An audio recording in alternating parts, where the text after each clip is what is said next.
है। अब हम आपको ले चलते हैं माउंट आबू के संग्रहालय में। बाकी आगे है हमारी पूनम बहन आपको इसका सारा ज्ञान अच्छे ढंग से समझाएंगी, क्योंकि ये टीचर भी हैं और ये गीता पाठशाला भी चलाती हैं, तो ये इससे अच्छा आपको समझा पाएंगी क्या। इस संग्रहालय में हम देखेंगे परमात्मा दर्शन परिचय की, परमात्मा का नाम क्या है, रूप क्या है, गुण क्या है। विश्व दर्शन, विश्व दर्शन में परमात्मा का घर, तीनों लोक और कर्तव्य। आत्मा का दर्शन देखेंगे, शरीर और आत्मा का महत्व और उसकी कर्मेंद्रियां। कर्म दर्शन, अपने हाथों द्वारा ये कर्मों को अपनी ही आंखों से देखो। विश्व एकता दर्शन, भगवान और प्रकृति द्वारा बनाई चीजें सबके लिए एक जैसी हैं। और राजयोग दर्शन, परमात्मा से योग न लगाने के कारण तथा निवारण। आहार विचार दर्शन, जैसा आहार वैसा विचार और संस्कार बन जाते हैं। संगम युग दर्शन, ये ईश्वरीय विश्वविद्यालय क्या है। देव दर्शन, त्याग और सेवा से देवता बनना सहज है। समय दर्शन, ये समय कौन सा चल रहा है, मनुष्य शास्त्र और परमात्मा के समय के प्रति मत। अमूल्य जीवन दर्शन, सभी मूल्यों अर्थात गुणों की धारणा कर देवता बन सकते हैं। स्वर्णिम युग दर्शन, स्वर्ग की दुनिया की दिनचर्या। तो ये है परमात्मा दर्शन। परमात्मा एक बिंदु स्वरूप है जिसको सर्वधर्म की आत्माएं मानती हैं। भगवान जो है हर धर्म को माने हैं। जैसे कि आप देखेंगे मुसलमान लोग जो है वो, मुस्लिम जो है पंथ है वो भी शिव को मानता है। उनका काबा में भी शिव का ही दर्शन होता है, जिसको देखने के लिए वो जाते हैं। और राम ने भी रामेश्वरम में पूजा की। इसके अलावा शिवलिंग की पूजा, सोमनाथ का मंदिर भी पहले बना। इसके अलावा जो इस्लाम धर्म के लोग हैं ये ईसाई लोग, और उन्होंने भी कहा गॉड इज लाइट। इसके अलावा गुरु नानक ने भी कहा एक ही ओंकार सतनाम, ईश्वर एक ही है, एक ओंकार नाम। इस तरह से सभी धर्म की आत्माएं मानती उसी परमात्मा को है, लेकिन वो अलग अलग नामों से उसको जानती हैं। इसके बाद आते हैं हम विश्व दर्शन की ओर। तो भगवान आके, ये है विश्व का दर्शन। पूरी सृष्टि को जो है 4 भागों में बांटा गया है, जिसमें सबसे सर्वप्रथम सतयुग 1250 वर्ष, उसके बाद है त्रेता युग, वो भी 1250 वर्ष, द्वापर युग 1250 और कलयुग 1250 वर्ष। तो इसके बीच का जो 50 वर्ष कलयुग और 50 वर्ष सतयुग से लेकर ये बना है संगम युग, जो ये सिर्फ ब्रह्मा कुमारियों के लिए है। तो ये पूरा सृष्टि चक्र जो है वो 5000 वर्षों का है, और ये पूरा जो है घूमता है। और ये है साकार दुनिया, जहाँ पे ये मनुष्य आत्माएं शरीर लेके पाठ बजा रही हैं। इसके अलावा ये है 3 लोक जो कि दिखाए गए हैं। सूक्ष्म वतन, जहाँ पे ब्रह्मा, विष्णु और महेश को दिखाया गया है। और इसके ऊपर है ये परम धाम यानी ब्रह्मलोक, जहाँ हम सभी आत्माएं यहाँ पे निवास करती हैं। और जब हम नीचे पाठ बजाने आते हैं तो इस साकारी दुनिया में मनुष्य का चोला लेती हैं, स्त्री या पुरुष का। ये माउंट आबू का है म्यूजियम।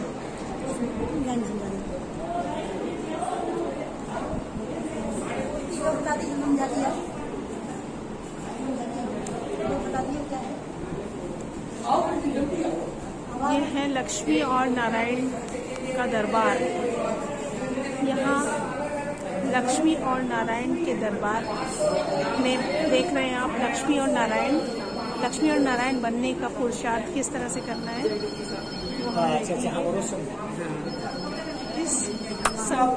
हम एक संग्रहालय में देखेंगे परमात्मा दर्शन, परमात्मा का नाम, रूप और गुण। विश्व सेवा दर्शन, परमात्मा का घर, 3 लोक और उनके कर्तव्य। आत्मा दर्शन, शरीर और आत्मा का महत्व और अन्य चीजें।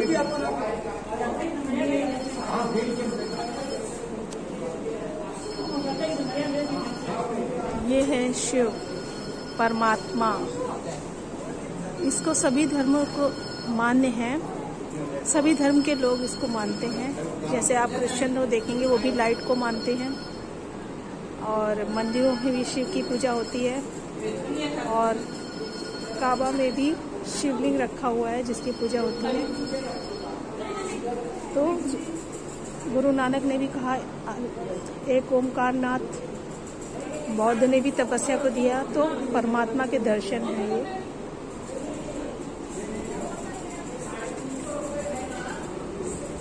विश्व दर्शन, ये है पूरे ब्रह्मांड का गोला। कहते हैं कि ब्रह्मा के द्वारा स्थापना, विष्णु के द्वारा पालना और शंकर के द्वारा विनाश। तो ये वही समय है जब ब्रह्मा के द्वारा स्थापना हो रही है। ये है हमारा सृष्टि वृक्ष, जिसमें सृष्टि वृक्ष है ये, जिसमें ब्रह्मा कुमारी और ब्रह्मा कुमारी तपस्या कर रहे हैं और इस तपस्या से हम लक्ष्मी नारायण बनेंगे।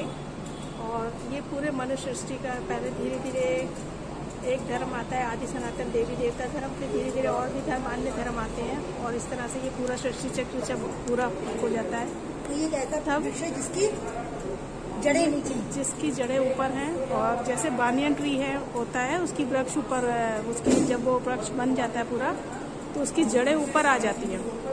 उसी तरह से यहाँ पर भी सृष्टि वृक्ष खत्म हो चुका है। अब जो जड़ों में था देवी देवता बनने का राज्य, वो अब फिर से ब्रह्मा के द्वारा स्थापना हो रही है और फिर से उसकी जड़ें, आपने देखा होगा बरगद की जड़ें जो है ऊपर से निकलती हैं, तो नीचे की जड़ थुर जो है वो खत्म हो जाता है। तो अब आदि सनातन देवी देवता धर्म नहीं है, बाकी सारे धर्म हैं। तो अब फिर से वो धर्म निकलकर सामने आ रहा है, उसकी भी स्थापना हो रही है। विश्व में 2 राज्य लड़ेंगे, विदेशी लोग लड़ेंगे और भारत जो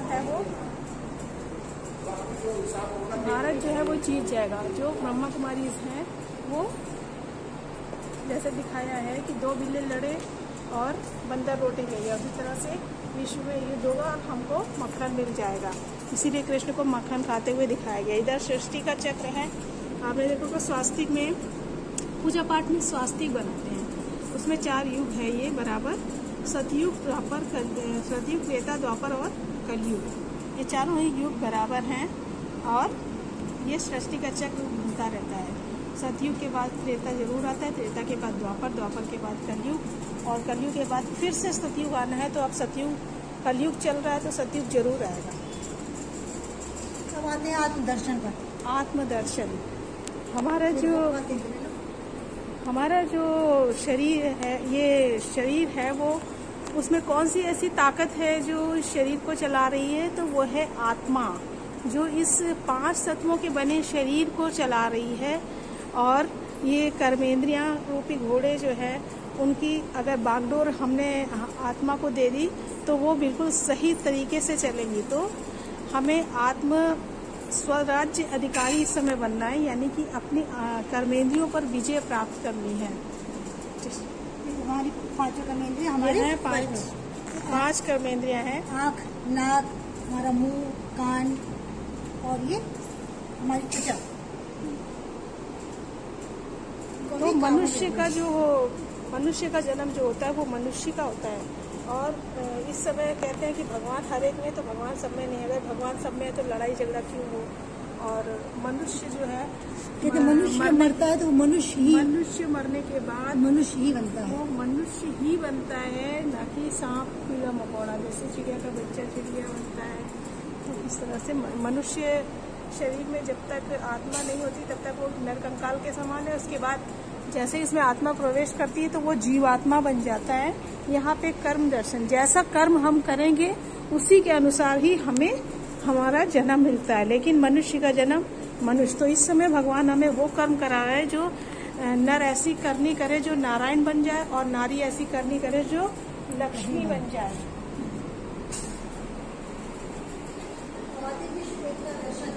ये भाग्य की रेखाएं हैं जो दिखाई गई हैं यहाँ पर, जो इस समय स्वयं परमात्मा ने हमें कलम हमारे हाथों में दे दी है कि जितना हो सके अपने भाग्य की रेखाओं को खींच सकते हैं। ये है विश्व एकता का दर्शन, सारे विश्व की आत्माएं सब एक हैं।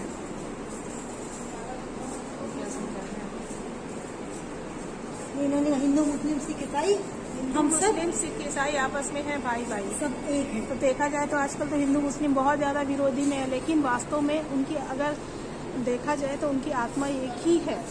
आत्मा जो है हम सब एक ही परमात्मा संतान है। उसके पिता जो है वो परमात्मा है जो सबका एक है। तो हम सब आपस में भाई भाई हैं। ये ब्रह्मा कुमारी सेंटर से देखो, इसमें ब्रह्मा कुमारी बहन हमारी ज्ञान समझा रही है। ऊपर हमारे शिव बाबा का झंडा लगा हुआ है।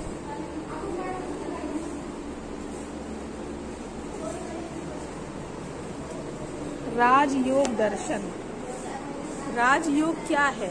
राजयोग राजाओं के बनने का योग है, जो वहाँ पर हमको सिखाया जाता है कि हमें किस तरह से भगवान को याद करना है। जैसे कि ये जो पोस्ट दिखाया है कि किसी भी तरह से हम कोई भी कर्म कर रहे हो, कहते हैं कि परमात्मा सब में है, लेकिन कोई गलत काम कर रहा है तो क्या परमात्मा उसमें भी है? नहीं, परमात्मा कुत्ते बिल्ली में नहीं है, ना ही किसी मनुष्य में है। परमात्मा अलग अस्तित्व है और आत्मा का अलग अस्तित्व है। ब्रह्मा कुमारियों के द्वारा ये ज्ञान हमको मिल रहा है और हम इस राजयोग को सीखकर राजाओं के राजा यानी देवी देवता बन गए हैं। हमें मनुष्य के समान अच्छे कर्म करके इस गद्दी को प्राप्त करना है। ये है सीढ़ी का चित्र। ये आहार और विचार दर्शन। आहार और विचार, जैसा आहार वैसा विचार। तो कर्म, जैसे हमारे कर्म जो है बहुत ही महान थे कब? सतयुग में। तो हम लक्ष्मी नारायण, भगवान आके हमें लक्ष्मी नारायण बनाता है, लेकिन हम अपने ही कर्मों से गिरावट में आते आते फिर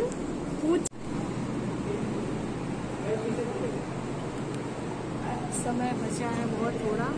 आइए अब इस समय का सदुपयोग करके अपने जीवन को सुखमय बनाइए। ये है अमूल्य जीवन दर्शन। यहाँ पे मोटरसाइकिल भी आ गई है। परमात्मा की याद में यहाँ सब कुछ मिलता है। यहाँ हमें मानसिक शांति, सुकून प्राप्त होता है। ये भगवान का घर है, जहाँ इस परमात्मा की याद में रहने से हमें सब कुछ मिलता है। जीवन का सारे सुख, शांति, आनंद, प्रेम, जो हमारा वास्तविक रूप है, वो सब हमें यहाँ मिलता है। ओम शांति। ये है ब्रह्मा, विष्णु और शंकर। तो ब्रह्मा के द्वारा पालना, विष्णु के द्वारा ब्रह्मा के द्वारा स्थापना, विष्णु के द्वारा पालना और शंकर के द्वारा विनाश। ये सहज राजयोग के द्वारा हमको इस समय ब्रह्मा के द्वारा स्थापना हो रही है उस नई दुनिया की। ये है सृष्टि वृक्ष, जिसमें दिखाया गया है कि नीचे जड़ों में जो है वो ब्रह्मा कुमारी तपस्या कर रही है और इस तपस्या से हम एक नई दुनिया, सतयुगी दुनिया की स्थापना कर रहे हैं, जिसको स्वर्ग की दुनिया कहा जाता है। सतयुग जहाँ पर लक्ष्मी नारायण का राज्य होगा, उसके बाद जो है वो राम सीता का राज्य होगा। इन दोनों को मिलाकर सतयुग कहा जाता है। और फिर उसके बाद पूजा शुरू होती है, जो कि सबसे पहले शिव की पूजा होती है। ये है तने, और इसके बाद फिर धीरे धीरे और भी शाखाएं और भी धर्म आते हैं। और इस तरह से ये पूरा वृक्ष सृष्टि वृक्ष है, जिसका बीज रूप स्वयं शिव परमात्मा है। ये है हमारी आत्मा का स्वरूप।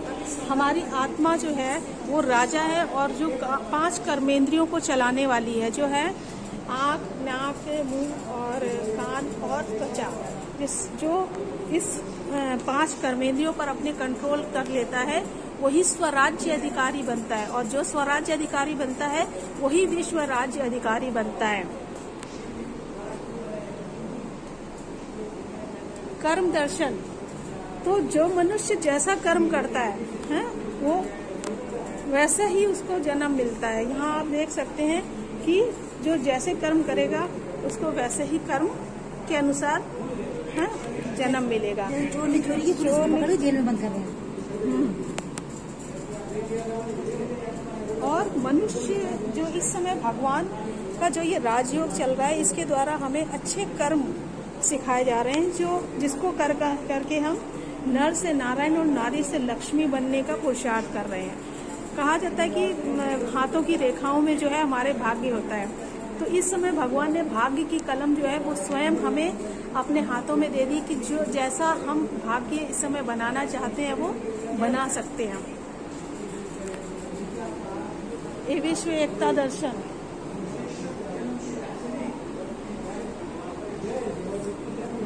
विश्व एकता दर्शन की लिखा हिंदू, मुस्लिम, सिख, ईसाई, हम सब एक ही परमपिता परमात्मा की संतान है। सब में एक ही आत्मा का निवास है, अर्थात हमें सबको प्रेम से मिलकर के रहना चाहिए। जैसे ब्लड बैंक में क्या है, हिंदू, मुस्लिम, सिख, ईसाई, किसी का भी खून अलग नहीं है, सबका रंग खून का एक ही लाल रंग का है। तो हम सब उसी तरह एक ही परमपिता परमात्मा की संतान है। डॉक्टर के पास आप जाएंगे तो डॉक्टर हर आत्मा को, हर मनुष्य को देगा, चाहे वो हिंदू या मुस्लिम हो। इसमें भेदभाव करके नहीं करेगा कि हिंदू ऐसा है तो हम ऐसा करेंगे, नहीं। वो हर एक पेशेंट्स को अलग अलग नहीं देखेगा, वो एक साथ एक तरीके से ही देखेगा। तो ये है हमारे विश्व की एकता। जज सबके साथ जाया करेगा, जात पात नहीं देखता। उसी तरह ब्रह्मा कुमारी सेंटर में कोई भी बिना भेदभाव किए हर एक को ज्ञान शिव बाबा का दिया जाता है। राजयोग दर्शन। राजयोग दर्शन क्या है? राजयोग के द्वारा मनुष्य जो है वो अच्छे कर्म सीख रहा है इस समय। राजयोग से हमें किस तरह से अपने आचरण को सुधारना है और किस तरह से अपने जीवन को अच्छा सुखमय बनाना है। कोई भी कर्म करते हुए परमात्मा की याद में रहकर जो कर्म किया जाता है वो श्रेष्ठ कर्म होता है और उस श्रेष्ठ कर्म से ही मनुष्य का सौभाग्य जागता है और वो नर से नारायण बन जाता है। जैसा आहार वैसा विहार, आहार और विचार दर्शन।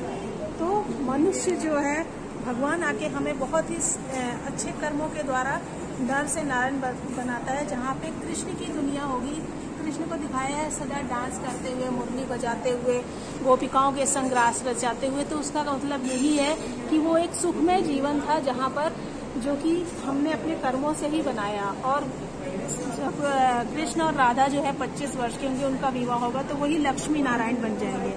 तो सतयुग ये दुनिया है जहाँ पर लक्ष्मी नारायण का राज्य होता है। उसके बाद धीरे धीरे देवता जो है वो कर्मों में थोड़ी थोड़ी उनकी कमी आने लगती है और धीरे धीरे गिरावट आते आते मनुष्य जो कि पूज्य देवता था वही धीरे धीरे पूज्य, जिनका देवताओं का राज्य था वही धीरे धीरे स्वयं पुजारी बनके स्वयं भगवान अपनी ही पूजा करने लगते हैं। तो इस तरह से पुजारी बनते बनते हम एक की पूजा करते हैं। सबसे पहले शिव की पूजा स्टार्ट होती है, उसके बाद धीरे धीरे अन्य देवी देवताओं की पूजा करते करते और भी गिरावट आते आते मनुष्य की भी पूजा करने लगते हैं। और मनुष्य की पूजा करते करते भगवान के आगे आज हम जाके क्या करते हैं? भीख मांगते हैं। तो हम भिखारी बन गए हैं और भगवान हमें राजयोग के द्वारा फिर से भिखारी से अधिकारी बना रहा है। जैसा अन्न खाएंगे वैसा बनेगा मन। तो हमें चाहिए कि हम शुद्ध शाकाहारी भोजन करें, वैसे हमारा जीवन भी शुद्ध शाकाहारी बने और श्रेष्ठ संसार बने। प्रजापिता ब्रह्मा कुमारी ईश्वरीय विश्वविद्यालय दिखाया गया यहाँ पे, जहाँ पे मनुष्य को जो है अच्छे कर्म सिखाकर किस तरह से हमें अच्छे कर्म करने हैं, भगवान की याद में रहकर भोजन बनाना है। जिस तरह मैला कपड़ा था बहन ने धोया, उसको स्वच्छ कर दिया। सहयोग उसी तरह ज्ञान देकर के हमारी आत्मा को ये सहयोग की निशानी है, दिखाई है यहाँ पे। और पर दयावान बनना है हमें। और हमने अच्छे कर्म के द्वारा ही हम अपने दुर्गुणों का नाश करके हम दुर्गा बन जाएंगे और ज्ञान का मनन चिंतन करके मुरली बजा के हम सरस्वती और लक्ष्मी जो कि धन की देवी है। तो धन संपदा तभी आएगी जब हमारे कर्म जो है वो श्रेष्ठ होंगे। तो ये सभी संगम दर्शन अपने कर्मों के द्वारा देवी देवता बनते हैं, फरिश्ता रूप धारण करते हैं। और ये सिखाया जाता है हमें ब्रह्मा कुमारी विश्वविद्यालय में। ये यहाँ पे हम अभी ब्रह्मा कुमार और ब्रह्मा कुमारी हैं और धीरे धीरे फरिश्ता बनेंगे। ब्रह्मा कुमार से ज्ञान प्राप्त करके हम फरिश्ता बनते हैं और फरिश्ते से फिर हम देवता बनते हैं। तो और भी बहुत सारी जानकारी लेने के लिए आप किसी भी ब्रह्मा कुमारी आश्रम में जा सकते हैं। अभी देव दर्शन यहाँ देव दर्शन कराएंगे।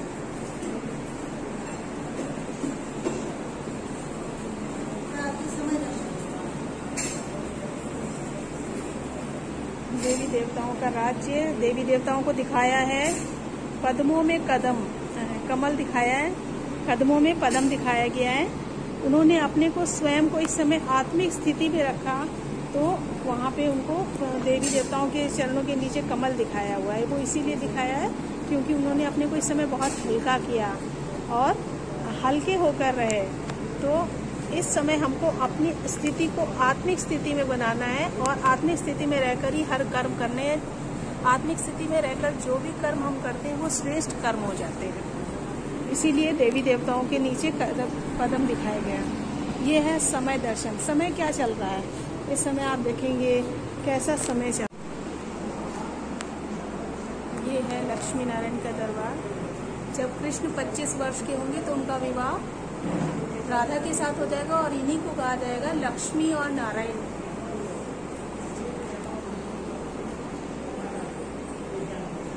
ये है विष्णु जिनको लक्ष्मी और नारायण का कंबाइंड स्वरूप है, इसीलिए इनके 4 हाथ दिखाए गए हैं।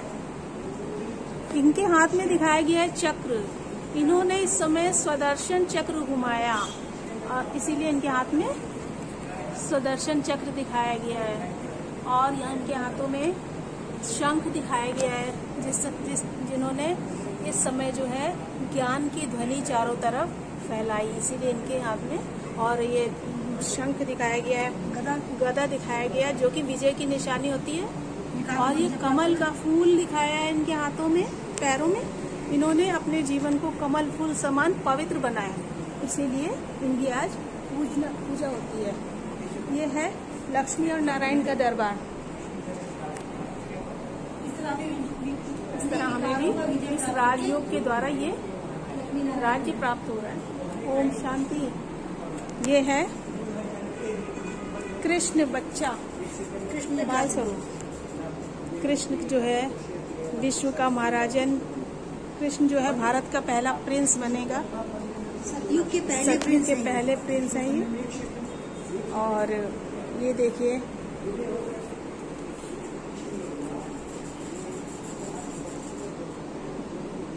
ये सुखमय जीवन है।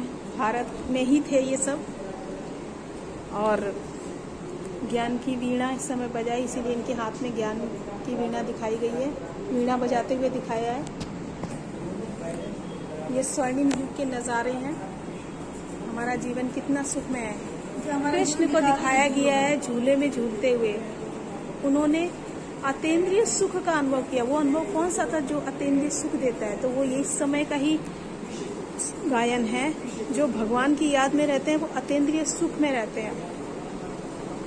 ये कृष्ण ने मुरली बजाई। कौन सी मुरली बजाई?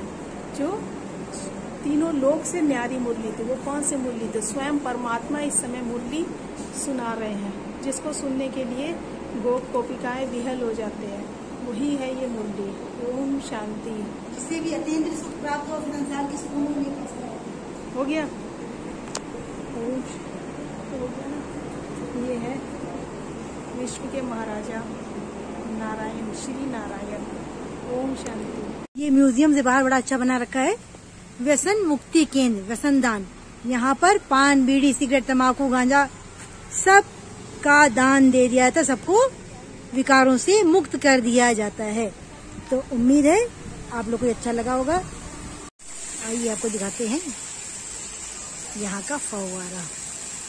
कितने कलर बदलता है ये, रेड, ग्रीन, येलो।